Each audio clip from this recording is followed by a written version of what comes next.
ChatGPT John Noy. I moved into Maple Grove 2 years ago after leaving the chaos of the city behind. I wanted space, quiet, and a community that respected boundaries. My house sat at the edge of the neighborhood, a modest one-story brick home with a wide porch and enough backyard for my two rescue dogs. It was perfect, or at least it was, until Victoria Lane showed up at my front door one sunny Saturday morning, clipboard in hand, name badge that simply read HOA Enforcement Officer, and a smile that didn't quite reach her eyes. "I'm here with the Maple Grove Homeowners Association," she said crisply. "Just doing routine checks.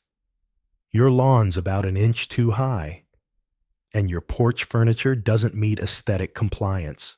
I blinked. Excuse me.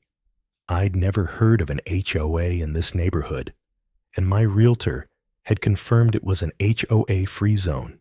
Victoria cocked her head.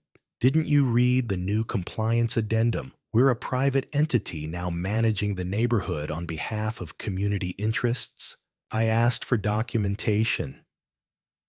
She handed me a flimsy sheet of paper, no legal letterhead, no signatures from city officials.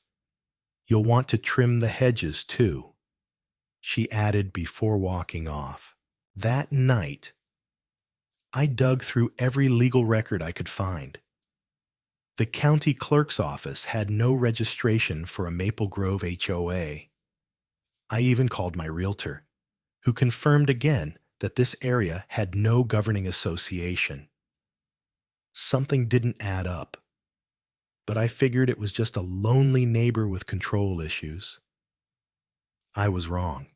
Over the next few weeks, letters started appearing taped to my door. One threatened a $250 violation fine for my trash can being visible from the street. Another warned me about my dogs barking after 8 p.m.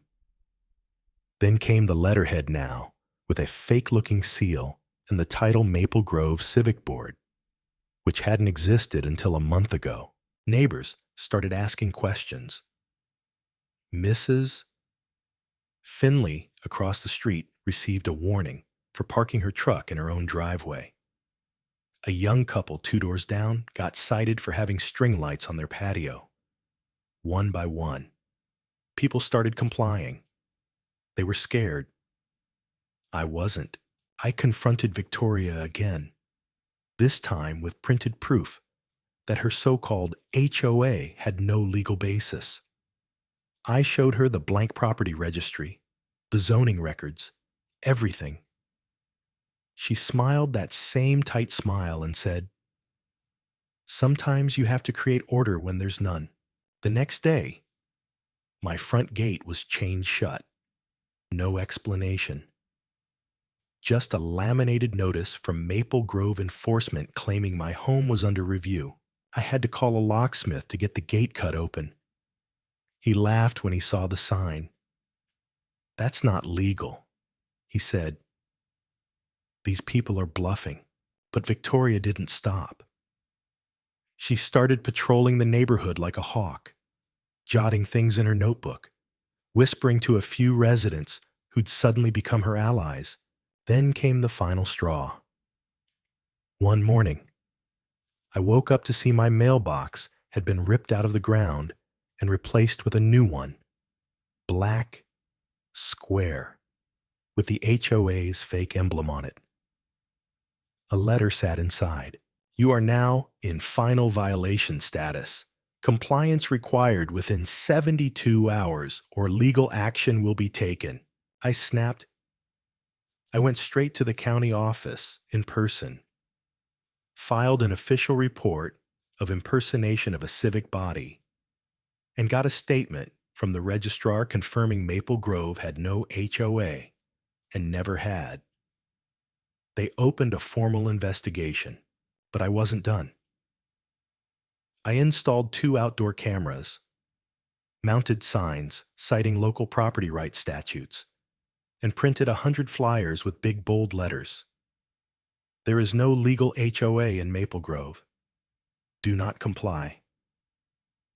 I passed them to every single house. Within a week, half the neighborhood turned on Victoria. Mrs. Finley threatened to sue her. The couple with the string lights put them back up and invited the block over for drinks. That's when Victoria made her final move. She called the sheriff, claimed I was harassing the neighborhood, distributing false legal notices, and threatening her. But when the sheriff arrived, he listened to both sides, then looked through my folder of printed legal documents, camera footage, timestamps, everything.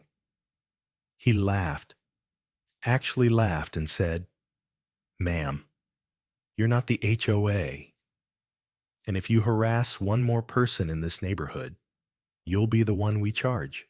Victoria's face turned white. She tried to argue, but the sheriff cut her off. This entire operation is fraudulent. You've impersonated an official body. You're lucky if no one presses charges. She walked off that day without another word, and her fake signage was gone by morning.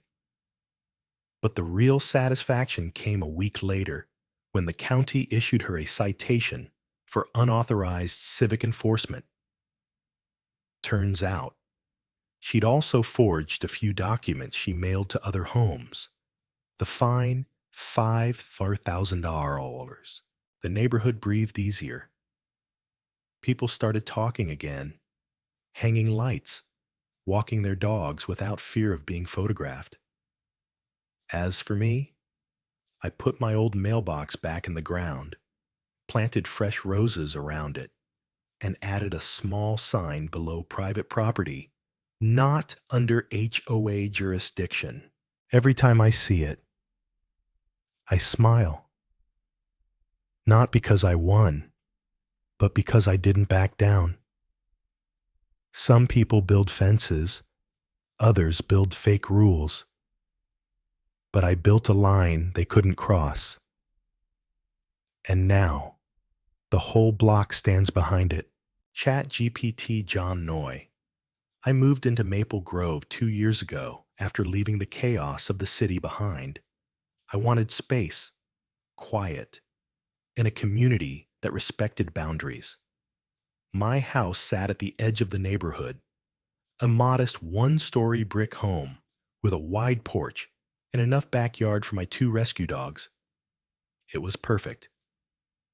Or at least it was, until Victoria Lane showed up at my front door one sunny Saturday morning, clipboard in hand, name badge that simply read HOA Enforcement Officer, and a smile that didn't quite reach her eyes. "I'm here with the Maple Grove Homeowners Association," she said crisply. "Just doing routine checks.